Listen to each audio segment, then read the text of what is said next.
Hey friends, welcome back to another video. In this video, we're going to look behind the scenes as to how I captured these 37 shots within 7.5 minutes during an event that we were contracted to film. So this event was a wine and food festival here in the Marlborough region of the top of the South Island of New Zealand.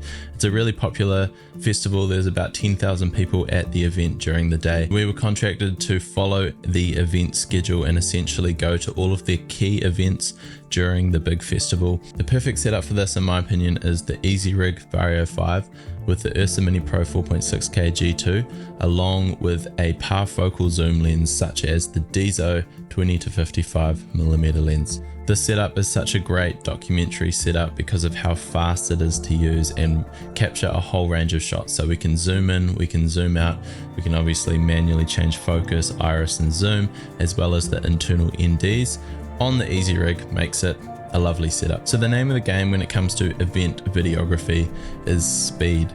So we want to prioritize speed of shots because there's going to be so many different interactions happening, and we need to be competent enough as camera operators to essentially point the camera in any single direction and capture a really clean shot of that activity taking place almost instantly. So we need to have our eyes scanning the room constantly. We need to have a really good understanding of how the camera works and all of the functions so that when we point the camera in the right direction, it's in focus, it's exposed well, and ultimately has a good composition to capture that event taking place. The other thing that we need to be aware of is that we are walking into a room that's completely unscripted and we only have a short amount of time to tell the story of the activity taking place. So we want to be careful not to just only focus on close-ups. We want a whole mix of wides, mediums and close-ups to be able to tell the story later on. The other thing is not to impose ourselves too much on the talent. We just want to sit back, observe and capture some really organic, natural interactions of the talent, and particularly focus on the humanity of the room. It's really easy to get focused on the details, but we want to pull back and just make sure that we are capturing natural human interactions, smiles, conversations, all of those good things. So without further ado, let's look at a 7.5 minute sequence of us walking into a room, and then across that 7.5 minute sequence you'll see we've put in the shots that I've actually captured on the camera. There's 37 of them, and I'll give you a bit of a commentary as we watch it through. Here we go. So as you can see, we're walking into this room. The first thing that I notice is that obviously we have massive windows on the left hand side flooding the room with light. And so I'm trying to shoot at a 45-degree angle or a 90-degree angle from the light just to maintain that cinematic lighting scheme. So already I've captured 2 shots of the presenter here talking with the attendees. Got the photographer here on the left just saying a quick hello. He's actually been here for the last 20 minutes. And then I'm just getting a different angle of this guy here chatting to the attendees. And while I'm shooting this, I'm trying to see what's happening in the room and just picking up on the natural conversations. Like this man and woman here, she's got a really lovely smile at the end of this. And you'll notice I'm shooting everything at 100 frames a second because I want to make the most of all of these moments. So I've just moved around to the table here, and what they're doing is they're mixing wine together. So they're taking a whole lot of different wines, 3 wines, and then taking different amounts of them and mixing them into cups. That's what this seminar or the tutorial is about. And so I'm making sure that I'm capturing details as well as natural human interactions.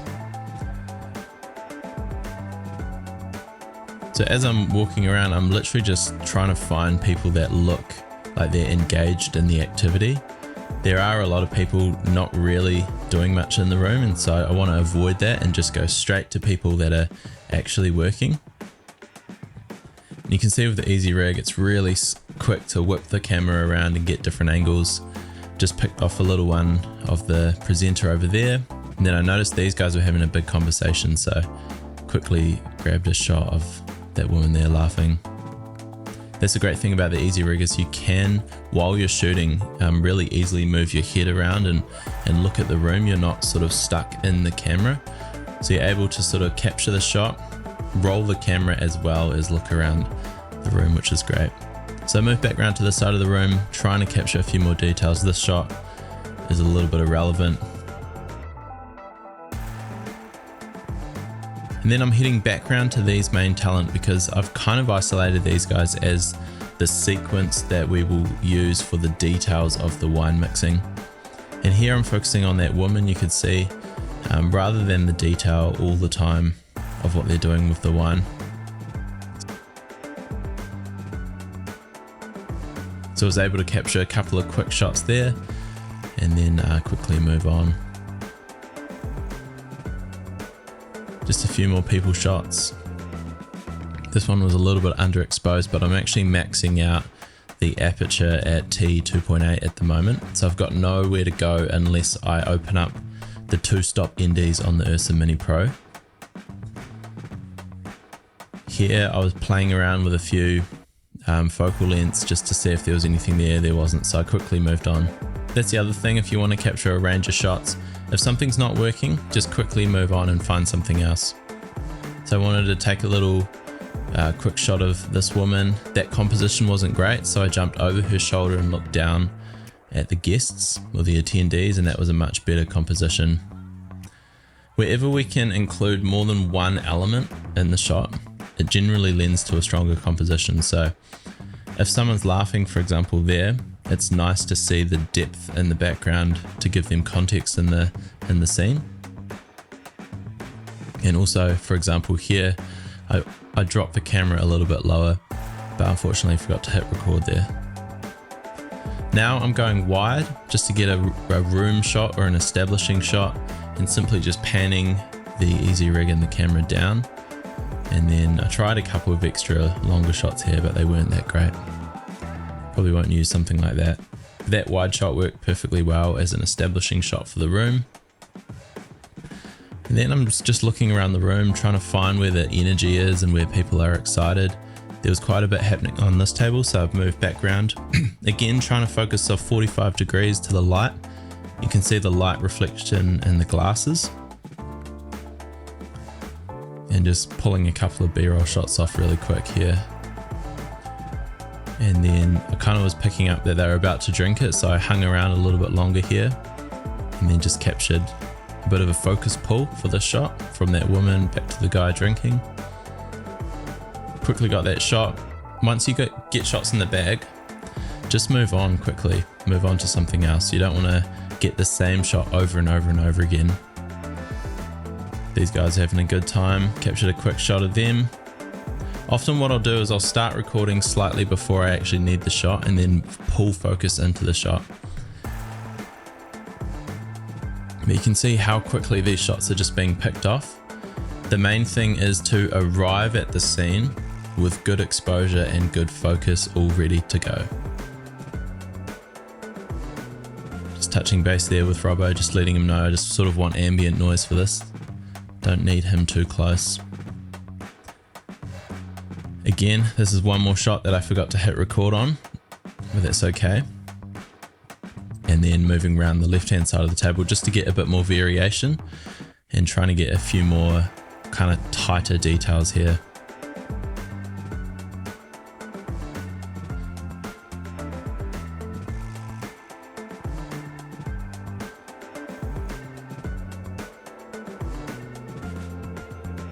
You can see for this next shot, it's really easy with the EasyRig just to pop it up and get a higher angle looking down.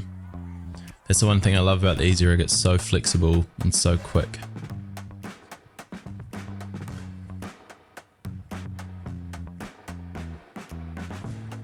So here I'm just studying the room, trying to figure out where the activity is and moving really quickly into scenes just to capture a few more shots. That's not a great composition there because of the wall in the background, but couldn't really do a lot and the photographer was getting in the way there, so I've moved on. Back around to our key talent. That's something I've just identified as soon as I walked in, that these guys are going to be the focus of this sequence. Because I'm always worried about story. I want to create shots that are going to work together to create a story sequence. The last few shots of this guy pouring. And then quickly step back, zoom out on the lens to get a wider establishing shot of that scene. And then there's just a couple of extra shots of him comparing the wine. And then he naturally, because I got really close, he kind of naturally looked at the camera here and smiled, which was a great little shot to wrap up. Well, there you have it. That was 37 shots captured over a 7.5 minute period. Not every shoot is so rushed like this, but we only had about a 10-15 minute window to capture the events here before we had to go somewhere else in the festival. And so when I'm approaching a scene like this, I'm really quickly trying to establish the storyline. So as I walked in, it was obvious that there was a core group of people in the middle of the room, which was that younger couple with the older guy. So I focused on them for the main storyline, which was obviously the tutorial as to how to mix wine together to create a new blend. So I wanted to make sure that all of the detail shots were associated with those two, because it would create a really nice consistent sequence of events. As I was listening to the room and looking around, I was just spotting different groups of people who had a lot of energy and were laughing and having good conversations. And then finally towards the end, I just stepped back to get a nice wide establishing shot of the camera panning down, and that completed the sequence. Now obviously the EasyRig made this a lot easier to capture all of these shots, but the main thing is just being really confident and efficient with the camera that you use. It doesn't have to be the Ursa Mini Pro 4.6K G2, that's just my tool of choice, but I know that camera inside and out, so no matter what situation I'm going into, I know that I can quickly dial in the settings and get the settings that I need to capture the shot. The number one rule when it comes to documentary event videography or camera operating is just to get solid shots in the bag before getting overly complicated. I see a lot of camera operators get overwhelmed by the location and then they just get super creative way too soon. So here all of the shots aren't overly creative, but what they are beautiful, clean shots that are in focus, they're exposed well, and they're shot with a composition where the lighting is generally off to the left or the right hand side. The other thing I'm trying to do is maintain a really consistent look across the series of 37 shots. So I'm intentionally not shooting back into the glaring window, because that's just going to blow out the background. And then when I go to edit the shots together, it's going to go from quite a dark background to a bright background and just create a real sense of disconnection. So make sure your shots are all consistent across your sequence. Make sure that you are establishing the scene and creating a story with what you are capturing. And also don't forget the human interactions, because that is what we relate to when it comes to really deep storytelling. Even though we are just shooting an event, we can still tell a really beautiful story. So there you have it. Thanks for tuning in. If you enjoyed this video, please hit the subscribe button and the like button. Drop a line in the comment box below if you'd like to start a discussion about this. Let me know if you'd like to see more of this type of video, because there's plenty of footage in the bag which I could share to do with event videography and camera operating with the EasyRig Vario 5 and the Ursa Mini Pro 4.6K G2. Thanks for tuning in. Peace out, and we'll see you in the next one.